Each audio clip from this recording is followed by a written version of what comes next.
Hey, folks, we are now about 3.5 days just away from WrestleMania and 2.5 days just away. Sorry, 3.5 days away from Stand and Deliver and 4 days away. Yeah, 3.5, 4 days away from both Stand and Deliver and WrestleMania. We're about 2.5 days away from the Hall of Fame here.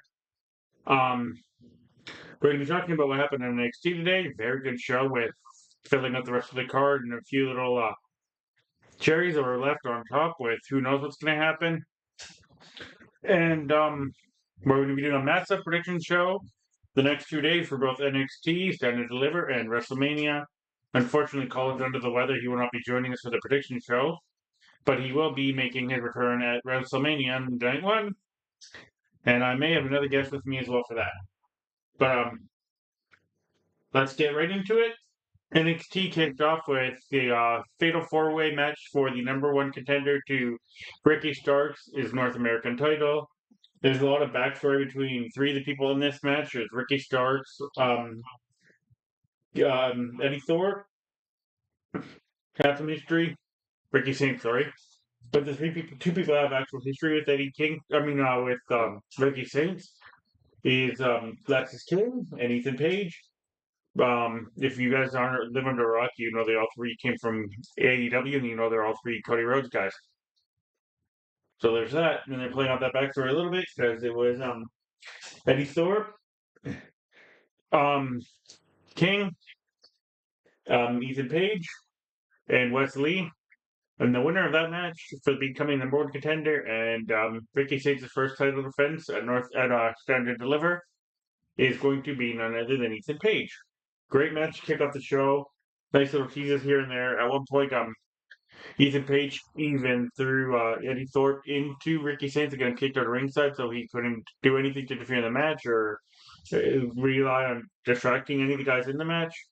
After the match, Ricky Saints comes out and attacks Ethan Page, lays him out with a spear. And you know what they usually say? The guy who leaves their contender laying at the end of a week before pay per view usually is going to lose a title. Ricky Saints is so over, he's not losing the belt. I don't think we'll talk predictions later on. NXT predictions will be Thursday. WrestleMania predictions will be tomorrow. Um, but yes, that is going to be one of the matches at Stand Deliver and NXT from Las Vegas, 10 a.m. And we found out later in the day that the kickoff show, we're going to have a number one contenders fatal 4-way for the women's tag team titles. We're having the Meta Girls, which is Jada Parker and Lash Legend. We're going to have Tatum Paxley and Gigi Dolan. We're going to have JC Jane and I believe, what is her? Oh, Jasmine Nix. Sorry, I can think of her name from Fatal Influence. And the surprise team we'll tell you about later on in the show as there was teasing and seeds planted and kind of foreshadowing as to what was definitely going to be happening. Sorry, guys, just played my screen there. But yeah, there was Roxanne Perez popped up backstage. She wanted in. She would know she wasn't going to be a Mania. She wanted to somehow be part of Stand and Deliver because we know this is going to be her last Stand and Deliver, and God hope that this will be her tag team partner's last Stand and Deliver because they both believe both are well past NXT now at this point. Well, following that Fatal 4-Way, we had our first of four promos for the NXT Women's Championship. It was Jordan Grace talking about how she was always the pride and show pictures of her when she used to be a little bit chubbier and talking about how she didn't always have the physique she has today and she wasn't scouted. She had to work for everything she had. Great promo. And then we had Sil Ruka and Zarya backstage interacting with Izzy Dane and Kalani Jordan, and they're kind of teasing that Sol and Zarya are going to break up. I stand and deliver over the fact that title going on.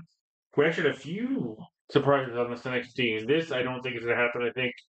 I don't think either one of them is going to win the title. I don't think any of the four people in that picture winning the title. I think it's going to shock you who I picked to win that title.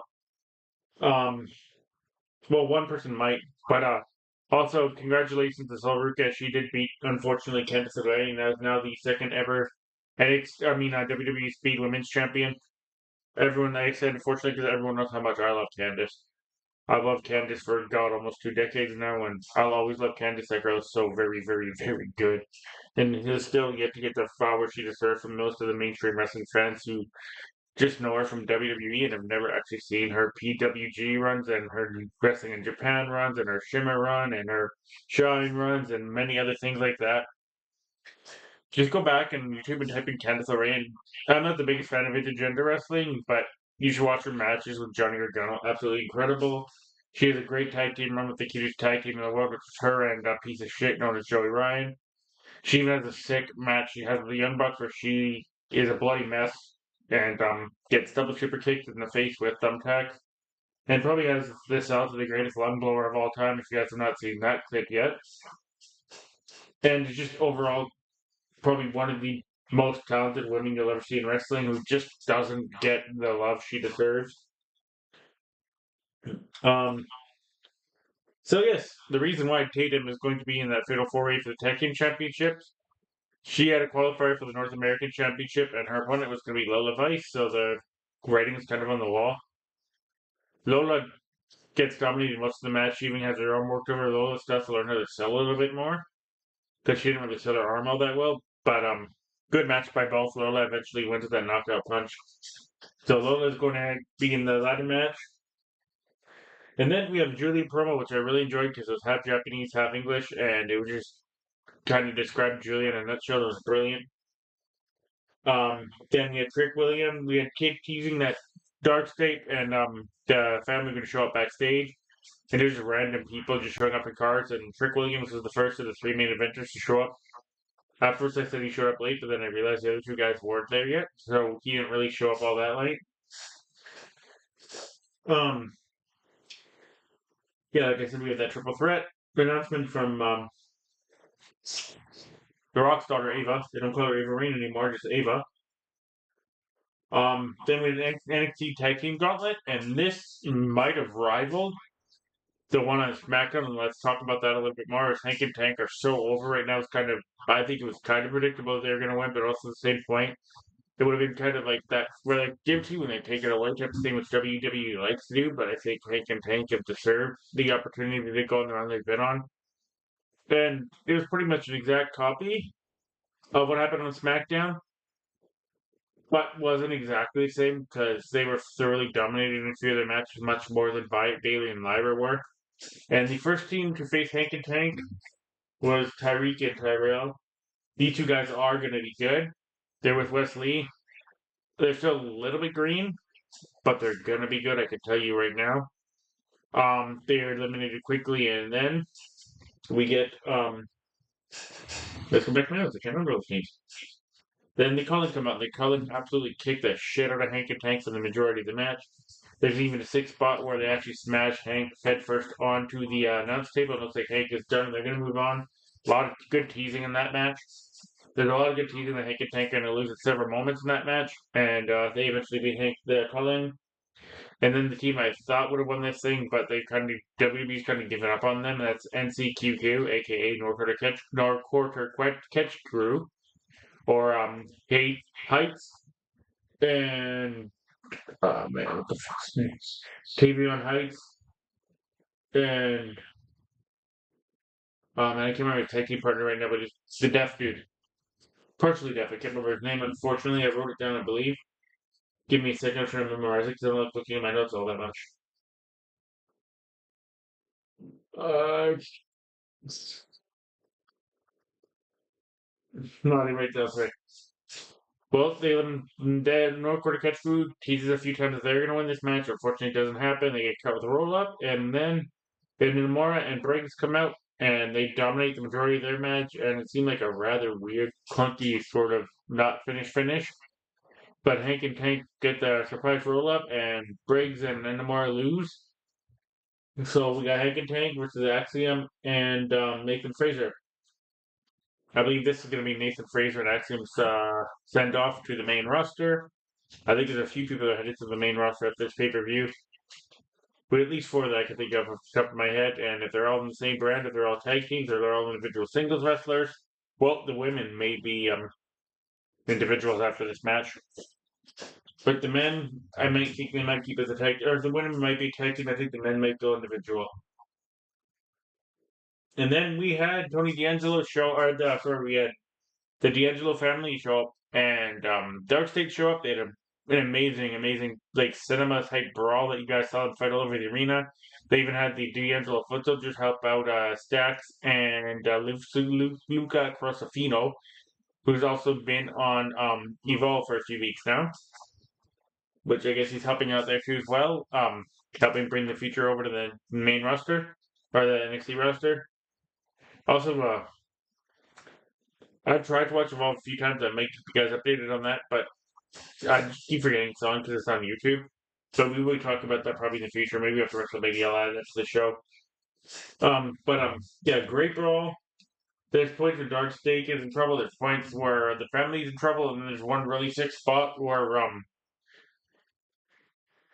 Yuka Crucifino's actually chokeslammed onto a car hood. Tony D'Angelo shows up out of nowhere. He kicks the crap at Dark State all by himself with a crowbar, and the police show up behind him. And Stack's like, "The police are here. We gotta go." And Tony D'Angelo's like, "Nope, those are my guys." And he scolds Stacks, to which I think the seeds of even more were planted that Stacks is the leader of Dark State. That's my personal theory, because you can tell by the looks of giving Tony D that he was tired of being bossed around by this guy and he wanted his own thing and he could prove that he could be on his own.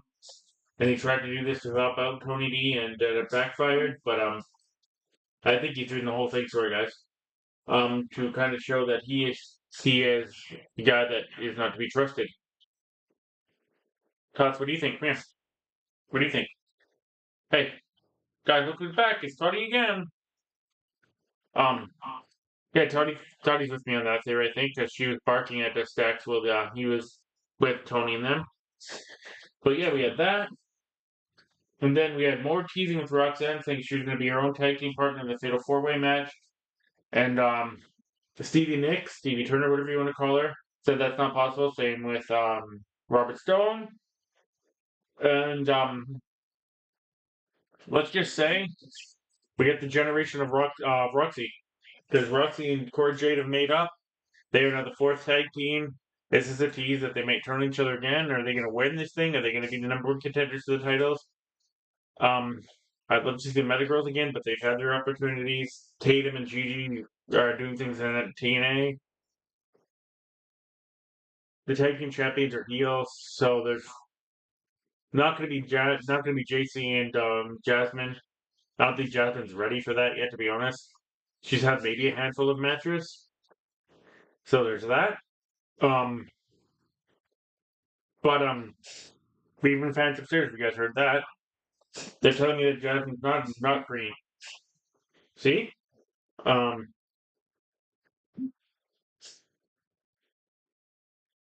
yes, we had that, and then you might hear a little barking in the background in a second, guys. Um, we had the shocking returns, and it was kind of surprising that this was a squash. As we had Carmen Petrovic in the last qualifying match for the NXT North American title, and then backstage they had Mr. Chase and the two students have been following him around. I was like, wait, why is this? I was like, oh, okay, I know what's happening now. Thea Hale has returned, and Thea Hale is the last person to qualify for the North American title ladder match. She destroyed Carmen Petrovic in a more one-sided match than I thought was possible, and she is a very good contender to this thing just because she's returned quickly and she's over it. She's been over since she came back, and the crowd exploded the minute they saw her. She's a brand new look and has come back more shredded than I think I've ever seen her. And this is her first match, I believe, they've since Chase U disbanded, was forced to disband, I believe you could say. She looked good. Unfortunately, she had to dominate Carmen. If I don't think Carmen was the wrong person to have just go out there and job like that. That would have been somebody like Gigi Dolan. Because let's face it, Gigi Dolan is just an NXT jobber at this point. She's been there for too long, and I love Gigi, aka Priscilla Kelly, but she's just not doing the trick down there. I guess you could say she's probably never gonna be on the main roster. And hey, you know what? Some people are good in one level and not the other. Priscilla Kelly was killing it on Independence, but maybe it's not what WWE's looking for. Maybe she's just there to mentor the younger people, and maybe she wants to be there. Looks like she's having fun with Tatum. So,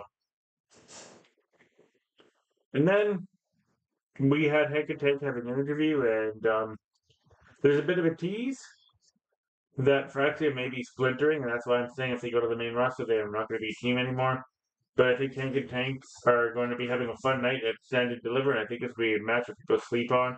Fraxium are absolutely incredible. Hank and Tank are only getting better with every single match they're in. Um, Brilliant storytelling the whole time through, just with Fraxium being a tease here. Of teasing for weeks of breaking up with Axiom still trying to be a good guy and Nathan Fraser being this dick-headed heel. Um, but in the end, I think we'll see on Thursday what I think. A lot of teasing from NXT and a lot of teasing from me, I guess you guys should say. And then we had an interesting final segment with a few shots fired by both dudes. All three counts, right? Because that boy, Javon Evans, comes out afterwards, and it closes with Javon Evans hitting a double cutter on both the champion and Trick. I personally think this might be Trick's last chance to do anything in NXT.